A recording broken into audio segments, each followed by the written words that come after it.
Environ 500 000 greffes qui sont réalisées en Turquie chaque année. Greffes sans rasage, c'est à la fois vrai et à la fois faux. Les personnes qui ont vraiment une zone où il n'y a pas du tout de cheveux, la greffe de cheveux est possible. Notamment concernant la greffe capillaire, on est aux alentours de... Bonjour à tous et bienvenue dans ce premier épisode de podcast dédié à la santé des cheveux et du cuir chevelu. Je suis ravie aujourd'hui d'accueillir mon invité, Alexis, fondateur de l'agence Rebornly. Donc, il va nous faire l'honneur de se présenter et également de présenter les services qu'il propose. Pour ma part, pour ceux qui ne me connaissent pas, moi c'est Solange, tricologue, experte capillaire. J'accompagne les personnes qui ont des anomalies et des maladies du cuir chevelu, que ce soit toute forme de chute de cheveux, les démangeaisons, les pellicules et également des personnes qui souhaitent retrouver une santé capillaire. Je suis également formatrice en tricologie et j'accompagne des sportifs de haut niveau, toujours sur la partie capillaire. Alors, Alexis, peux-tu te présenter pour les personnes qui ne te connaissent pas, s'il te plaît? Oui, bonjour à tous. Effectivement, j'ai créé Rebornly en 2019. Donc, c'est une agence spécialisée dans les séjours de greffe capillaire et d'esthétisme. Donc, on envoie chaque année plusieurs centaines de patients réaliser soit une opération esthétique, soit tout simplement une greffe capillaire à l'étranger dans des conditions optimales. Donc, effectivement, l'idée, c'est d'assurer une certaine transparence, évidemment un suivi post-opératoire et aussi la sécurité. Parce qu'évidemment, quand on part à l'étranger réaliser une intervention médicale, quelle qu'elle soit, c'est important de la réaliser dans des bonnes conditions, de manière confortable et surtout dans un environnement totalement sécurisé. Et voilà, et avoir un suivi post-opératoire en France. Ok. Est-ce que tu peux nous dire un petit peu déjà ce que veut dire Rebornly? Oui, alors Rebornly, ça veut dire, alors ça vient du terme reborn, donc qui veut dire renaître ou renaissance, en anglais. Donc l'idée, effectivement, c'est de permettre aux gens d'avoir une nouvelle vie, parce que ce qui est vrai, c'est que, par exemple, la greffe capillaire, ça a un impact aussi psychologique. Parfois, il y en a certains qui vont même jusqu'à la dépression. Le manque de confiance en soi, ça développe pas mal de choses comme ça. Ouais. Donc effectivement, le fait de passer par ce type d'intervention permet vraiment aux patients d'avoir tout simplement une nouvelle vie et d'être bien dans sa peau. Est-ce que tu as principalement des hommes ou des femmes? Alors, j'ai majoritairement des hommes, bien qu'on fasse aussi la greffe capillaire pour femmes. Donc, on utilise une technique particulière que je vais montrer, qui s'appelle la technique Choi. Donc, c'est avec ce petit injecteur, finalement, qu'on fait la greffe pour femmes. Et généralement, en fait, le plus gros souci pour les femmes, c'est évidemment de devoir se raser. Donc, ce qu'on fait, c'est qu'on va raser partiellement une petite partie au niveau de la nuque pour pouvoir prélever les greffons de la femme. Oui. Mais le reste des cheveux va venir recouvrir la partie qui aura été justement rasée. Donc, en fait, ça permet aux femmes de faire ce type d'intervention, mais de manière discrète. Donc, mais par contre, forcément, on est limité en termes de greffons. Donc, ça va être pour des petites greffes. Du style au niveau des tempes Exactement, ça peut être au niveau des tempes, ça peut être au niveau aussi de l'arrêt. Donc, effectivement, beaucoup de femmes ont ce type de problème au niveau des tempes ou veulent baisser un petit peu leur ligne frontale. Donc, on utilise effectivement cette méthode. Alors, il faut savoir que cette méthode coûte très cher, notamment en France.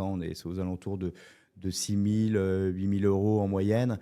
Donc, c'est vrai, l'avantage de partir en Turquie, même s'il y a pas mal d'avantages que j'exposerai par la suite, mais notamment en termes de coût, c'est un intérêt puisqu'on est capable effectivement d'utiliser cette technique Choi pour faire cette intervention à un prix très attractif. Alors, comment choisis-tu aujourd'hui tes collaborateurs et les cliniques également en Turquie?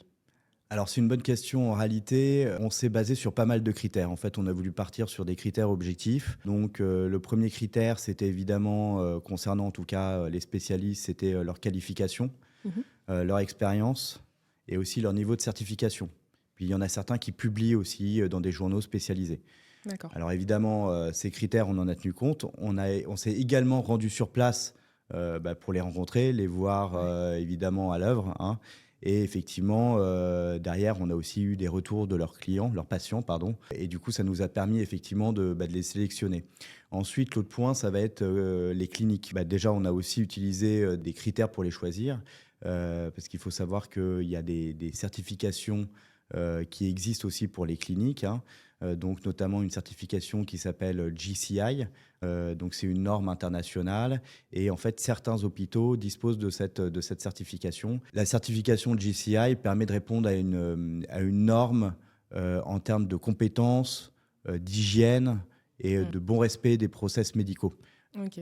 Et du coup, quelles sont les professions qui encadrent le patient pendant la greffe capillaire? Alors, il y a un spécialiste Donc généralement, voilà, le spécialiste a la certification, est un médecin et réalise effectivement, on va dire, les tâches complexes pendant une intervention, Mhm. notamment l'ouverture des canaux. C'est aussi là où on intervient parce que en Turquie, ce qu'il faut savoir, mais également en France, ça arrive que ce soit des techniciens qui réalisent l'intervention. Alors, ça ne veut pas dire qu'ils sont tous mauvais, hein, attention, quand j'emploie le terme technicien, il y en a qui sont très bons, sauf qu'il faut savoir qu'ils ne sont pas médecins. Donc, ils n'ont pas forcément aussi de certification.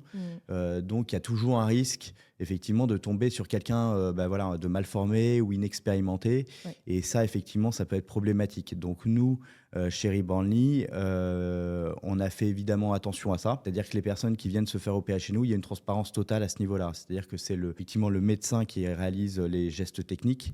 Hein, et effectivement, les infirmiers derrière viennent aider, en tout cas, à soit poser les greffons un à un dans les canaux qui sont ouverts par le spécialiste, ou bien tout simplement mettre les greffons dans l'injecteur Choi que j'ai montré précédemment. Ouais. Après, c'est vrai que la greffe capillaire, c'est un gros sujet depuis quelques années déjà. Surtout chez les hommes. Moi, je sais que j'ai pas mal de clients qui viennent pour se plaindre un petit peu de leur greffe qu'ils ont pu avoir, soit en Turquie ou soit ailleurs, parce que après la greffe, 3-4 mois après, il y a une chute de cheveux en fait qui est là. Et on sait que pour faire une greffe capillaire, il faut prélever des cheveux qui sont de bonne qualité, des zones donneuses. Donc, comment aujourd'hui, toi, tu te différencies des autres agences Alors, j'ai des concurrents, on va dire, indirects, c'est-à-dire beaucoup de cliniques turques qui font leur propre promotion sur Internet. Hein. Il y en a un paquet. Il y en a qui sont bien, il y en a qui sont moins bien. Hein, c'est toujours pareil. Hein. Donc voilà, mais c'est vrai que nous, on va se différencier là-dessus, notamment sur pas mal de choses. Hein. Déjà, sur la transparence, j'en parlais tout à l'heure. C'est-à-dire que déjà, on va faire un pré-diagnostic hein, et on va le faire en France. Donc, soit il y a la possibilité, effectivement, de nous rencontrer. Hein. On dispose d'un bureau à Paris. Soit de faire une téléconsultation. Soit tout simplement, vous nous envoyez des photos et on arrive effectivement déjà à partir de là à voir si la personne est éligible ou non. Donc, l'éligibilité va se baser sur plusieurs éléments. Le premier, c'est la zone donneuse, savoir si la personne dispose d'une zone suffisamment dense qui se situe généralement au niveau de la nuque pour prélever les greffons. Donc, on va se baser déjà là-dessus, voir si la zone donneuse est suffisante. Évidemment, si elle n'est pas suffisante, on va lui dire que la greffe n'est pas possible. Ça peut être le corps également, je pense. Ça peut être le corps. Effectivement, il y a une technique qui s'appelle body hair transplant où on peut prélever des poils effectivement sur le corps. Après, c'est vrai que chez nous, on n'est pas trop fan de cette technique parce que le poil n'est pas exactement le même. Donc, c'est vrai qu'on est moins à l'aise avec cette technique. On préfère faire ça vraiment dans les règles de l'art et vraiment les récupérer les propres cheveux de la personne pour les implanter. Donc, parfois, ça peut se faire en 2 séances. Ce qu'il faut savoir, c'est qu'en Turquie, il y a un avantage majeur, c'est qu'on est capable d'implanter jusqu'à 5000 greffons en une seule séance. Donc, c'est effectivement énorme puisque 5000 greffons, ça représente en moyenne un peu plus de 10 000 cheveux parce qu'il faut savoir que dans un greffon, il y a en moyenne 2,2 cheveux. Alors qu'en France, typique, on monte généralement jusqu'au maximum 3000 greffons. Donc, déjà que la greffe est chère en France, ça impose de faire une deuxième greffe. D'ailleurs, moi, je le vois qu'il y a beaucoup de prix d'appel en France de certaines cliniques, mais il faut faire bien attention parce qu'en fait, derrière ces prix d'appel, il y a une quantité de greffons qui est limitée. Donc voilà, bon, après, c'est de bonne guerre et effectivement, certaines cliniques essayent effectivement de s'accaparer aussi des patients de cette manière-là. Attention, je ne veux pas dire que les cliniques sont mauvaises en France, hein, c'est pas ce que je dis, hein, ça, je dirais pas ça, mais c'est juste qu'effectivement, on a une manière de travailler qui est différente. Et qu'en Turquie, on est effectivement capable de mettre plus de greffons en une seule séance. Donc, ça devient intéressant. L'autre aussi avantage, ça va être la méthode de greffe. Donc, il existe plusieurs méthodes. Donc, il y a une méthode appelé Choi que j'ai montré tout à l'heure, donc qui permet de travailler dans des petites ou moyennes zones ou des zones clairsemées. On va pouvoir vraiment condenser les greffons entre eux parce que, comme tu peux voir, l'aiguille pour l'incision est extrêmement fine, hein, l'embout. Donc, on fait à la fois l'incision et l'implantation en appuyant sur le bouton. Ou sinon, il y a une autre méthode appelée Saphir. Donc, il y a une petite lame, on ne voit pas malheureusement, où en fait, on va faire des incisions là, et derrière, on va mettre à l'aide d'une petite pince les greffons dans chaque canot. Et en fait, il n'y a pas une très grosse différence entre les deux. Ce qui est vrai, c'est qu'en France, entre ces deux techniques, il y a un écart de prix qui est considérable. Et l'avantage, effectivement, en tout cas chez nous, on va pouvoir utiliser ces deux méthodes pour une même personne, en fonction de la singularité de la greffe à réaliser. Donc très souvent, on va utiliser la DHI dans les zones clairsemées ou pour faire des toutes petites greffes, pour condenser les greffons. En revanche, pour faire des grosses greffes qui vont aller jusqu'à 5000 greffons, on va plutôt utiliser la méthode Saphir parce que tout simplement, il y a une rapidité d'exécution et on va pouvoir effectivement combler une zone comme le vertex, qui est une zone qui nécessite beaucoup de greffons assez rapidement avec cette technique. Donc voilà, l'avantage, il n'est pas uniquement sur le prix, il est aussi sur la technique. Donc ça, c'est important de le savoir. Okay. Voilà. C'est intéressant en tout cas. Exactement.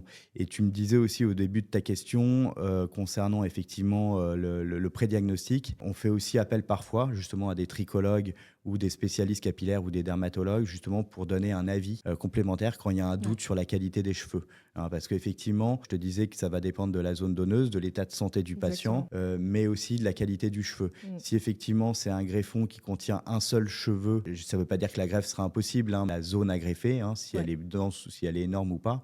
Et voilà, donc effectivement, c'est important d'avoir recours à des professionnels dont c'est le métier aussi pour avoir un avis. Évidemment, sur place, le patient rencontre également le spécialiste. Il y a un diagnostic complémentaire qui se fait avec le spécialiste qui va l'opérer pour affiner le premier diagnostic réalisé en France ou ailleurs. Okay. Peux-tu nous détailler les étapes du séjour de greffe capillaire chez Rebornly ? Oui, bien sûr. Alors en fait, le patient nous contacte tout simplement. Donc effectivement, dans ce cas-là, on engage évidemment un échange. Donc souvent, ils nous contactent par WhatsApp. Donc on a un WhatsApp, donc on a effectivement des demandes qui arrivent directement sur WhatsApp ou par mail, ou bien on peut prendre rendez-vous pour tout simplement faire un rendez-vous téléphonique, nous rendre visite directement dans notre bureau à Paris. Et à partir de ce moment-là, on va commencer par lui poser pas mal de questions, justement faire le prédiagnostic. On va lui demander s'il a des problèmes de santé spécifiques, des maladies cardiovasculaires, s'il fait du diabète, s'il a des problèmes dermatologiques type psoriasis ou dermatite séborique, enfin voilà, des problèmes capillaires. Donc ça, effectivement, on va en tenir compte. Et ça, c'est à traiter avant d'ailleurs. Exactement, exactement, c'est à traiter avant. Donc là, effectivement, dans ce cas-là, on leur dit d'aller voir des professionnels comme des trichologues ou dermatos pour pouvoir soigner ça avant de partir. Et puis voilà, et par la suite, puis on va prendre ensuite des photos.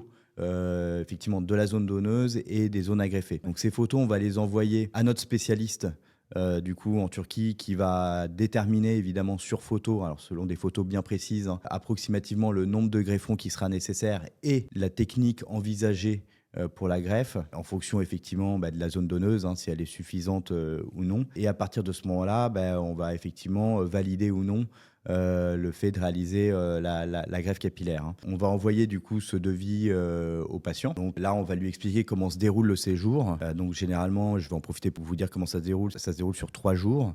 Donc il y a le vol. Donc une fois que vous arrivez à Istanbul, on a un bureau qui se trouve directement à l'aéroport. Donc vous venez dans ce bureau-là. On vous dit évidemment comment s'y rendre. Il y a un chauffeur qui vient vous chercher. Ensuite, qui vous accompagne directement à l'hôpital où vous faites une prise de sang en priorité pour effectivement voir si vous avez des maladies ou voilà, enfin pour faire tout simplement un check-up en fait avant l'intervention. Ensuite, on vous raccompagne à l'hôtel, vous y passez la nuit et le lendemain, effectivement, le chauffeur revient vous chercher et vous accompagne à l'hôpital. Là, l'interprète vous accueille. Donc, elle parle français comme toi et moi. Donc, c'est assez agréable parce que voilà, l'échange se fait assez facilement et puis au moins, il y a vraiment un bon niveau de compréhension. Parce que c'est vrai qu'on a toujours un peu peur de tomber sur un interprète qui ne parle pas très bien français. Et c'est vrai qu'on demande des précisions. C'est quand même important d'avoir quelqu'un qui réponde bien. Ensuite, il y a une consultation qui se fait avec la spécialiste. Donc là, effectivement, on affine le premier diagnostic qui aura été réalisé au préalable. Et ensuite, on va passer à l'intervention.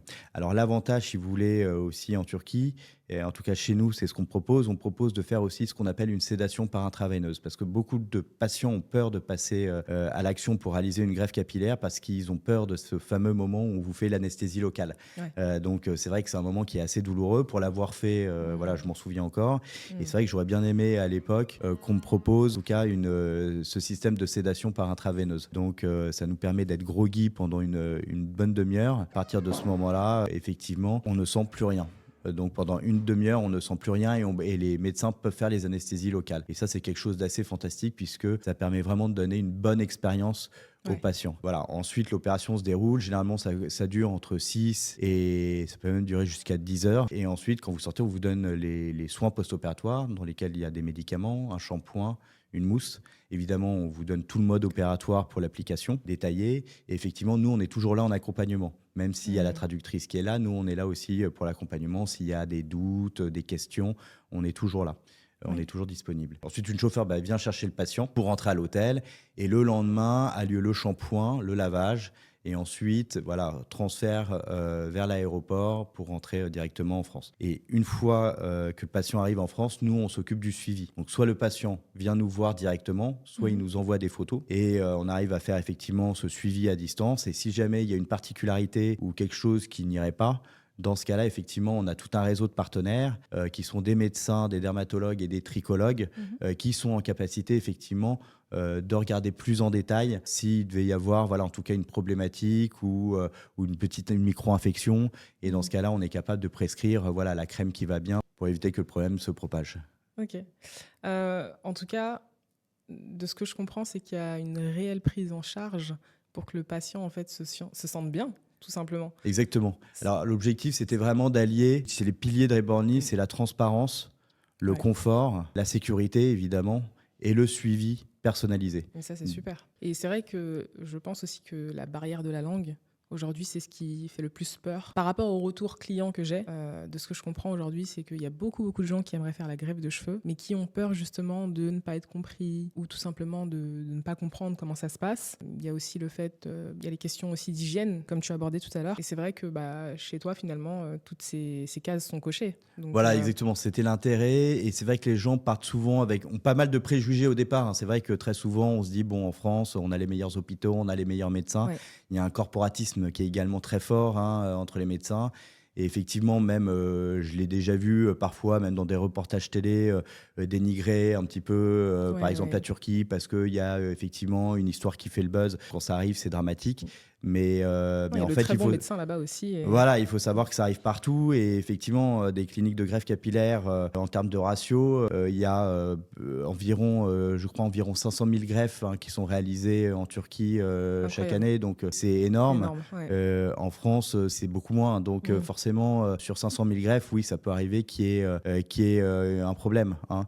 Mais ça aussi, et c'est ça qui est difficile, c'est justement plus il y a de cliniques qui proposent ce service, plus il y en a certaines qui sont frauduleuses. Donc c'est là-dessus où il faut vraiment se méfier. Et c'est pour ça que moi, en tout cas, c'est ce que je dirais à tous ceux qui regardent cette vidéo, c'est vraiment de vérifier où ils partent et pas se fier uniquement au site internet. C'est-à-dire demander, qui va opérer, est-ce que c'est un médecin ou non, dans quel hôpital. Enfin voilà, essayer quand même d'obtenir un maximum de renseignements. Et puis surtout, effectivement, ce qui est rassurant, c'est aussi, en tout cas, de pouvoir partir via un contrat français, ce qui est le cas avec nous. Donc au moins, derrière, il y a des engagements de notre part qui sont quand même clairs.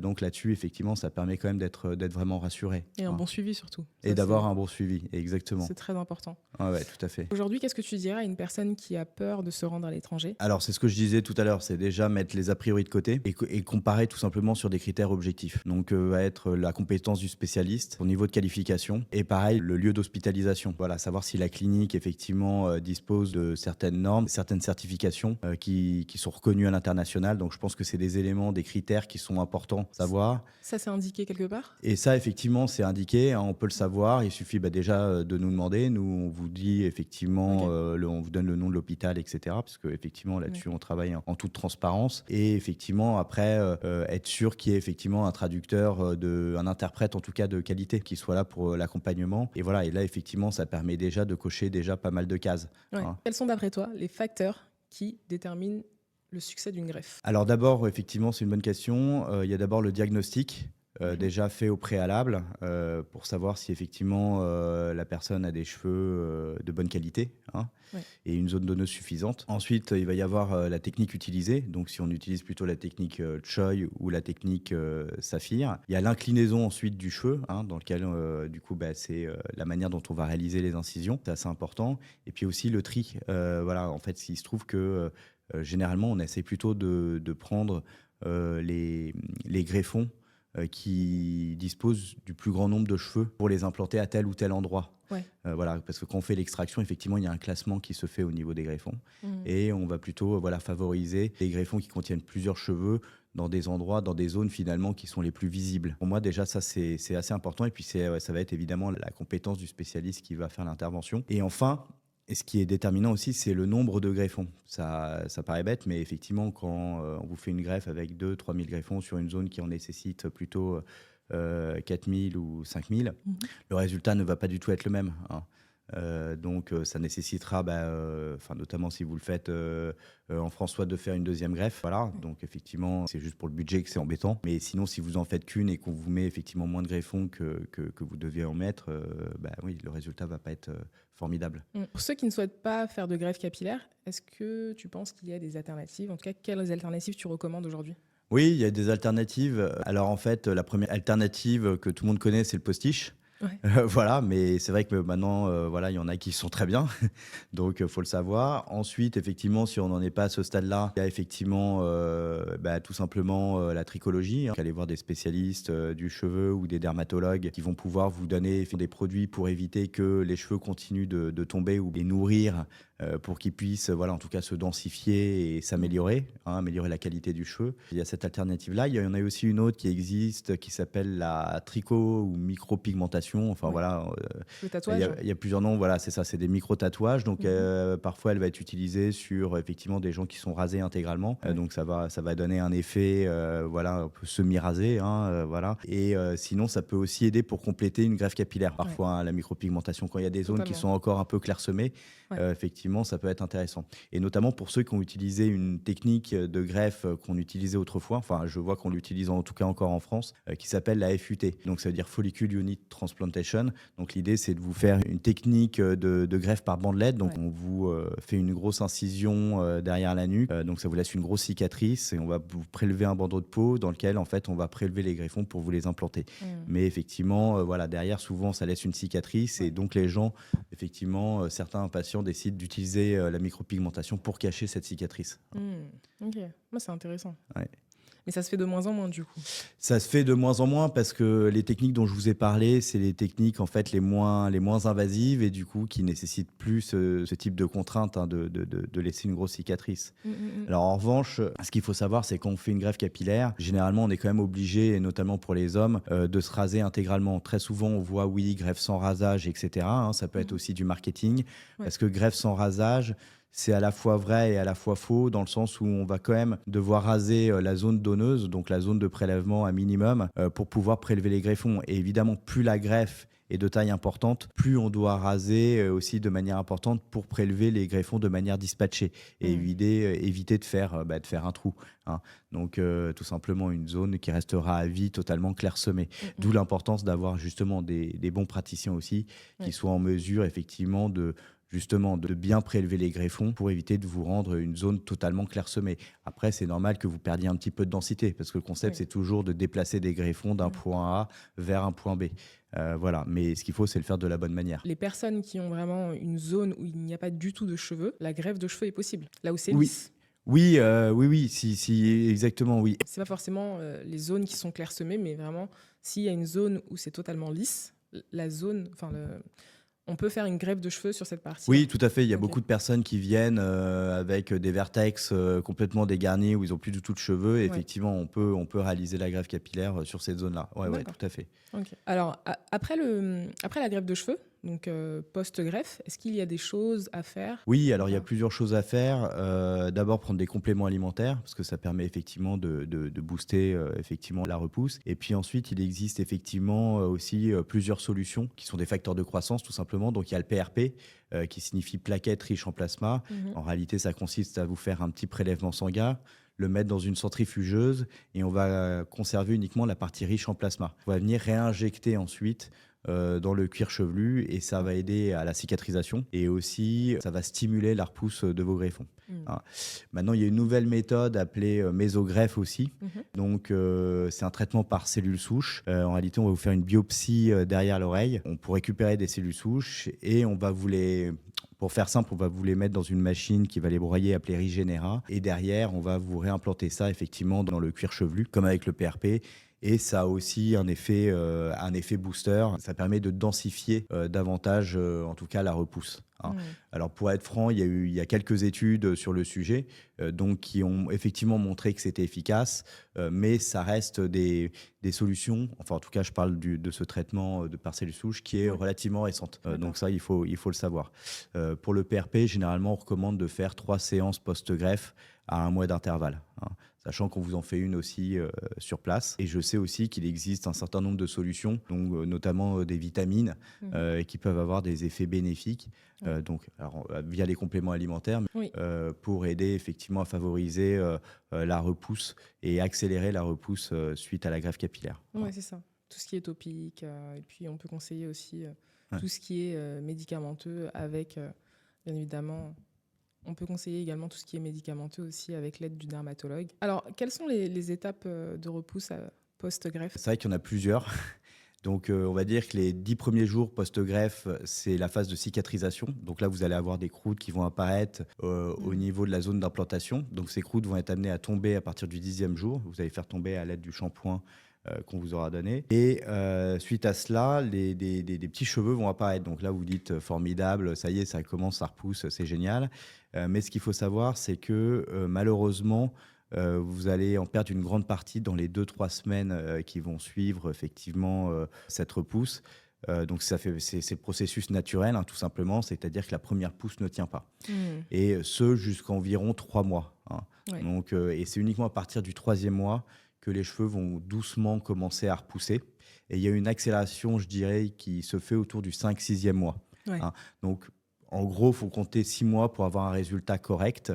Quand je dis correct, c'est-à-dire qu'on est à 70%, 80% du résultat final. Et il faut attendre 1 an, voire 15 mois parfois, pour avoir un résultat complet. Il faut savoir qu'aussi, la repousse se fait de manière plus rapide au niveau de la ligne frontale que sur le vertex, qui est une zone un peu moins bien vascularisée. D'où l'importance de faire aussi du PRP. Donc voilà, donc ça, c'est des choses à savoir sur les... stimuler aussi également la croissance. Exactement. Et en tout cas, c'est super intéressant ce que tu proposes, Alexis. Et ce qui est super, c'est que les prix sont abordables, en fait. Ouais, c'était effectivement l'idée, c'était de proposer le meilleur de ce qu'on trouve à l'étranger. Hein. Donc, en fait, on a sélectionné vraiment chaque spécialiste en fonction de son domaine de compétences. L'idée, c'était pas de tomber sur le docteur polyvalent, et je pense notamment à la chirurgie esthétique, hein, où on propose en fait un spécialiste qui est vraiment adapté pour chaque type de chirurgie, donc qui connaît vraiment bien son métier, qui connaît aussi les dernières innovations dans son métier. Donc, au moins, la personne est sûre de se faire opérer dans des conditions optimales. Alors, effectivement, le tarif n'est pas toujours ultra low cost, hein, parce que c'est pas non plus l'objectif de vous faire payer vraiment un tarif ultra low cost, mais pour une qualité complètement dégradée, voire prendre des risques. Donc, l'objectif, c'est juste payer le bon prix à l'étranger, et ce qui fait que ça vous coûte dans tous les cas beaucoup moins cher que de réaliser ça sur place, et voire parfois dans des conditions qui ne sont pas non plus optimales, notamment quand on regarde l'état de certains de nos hôpitaux, même en France.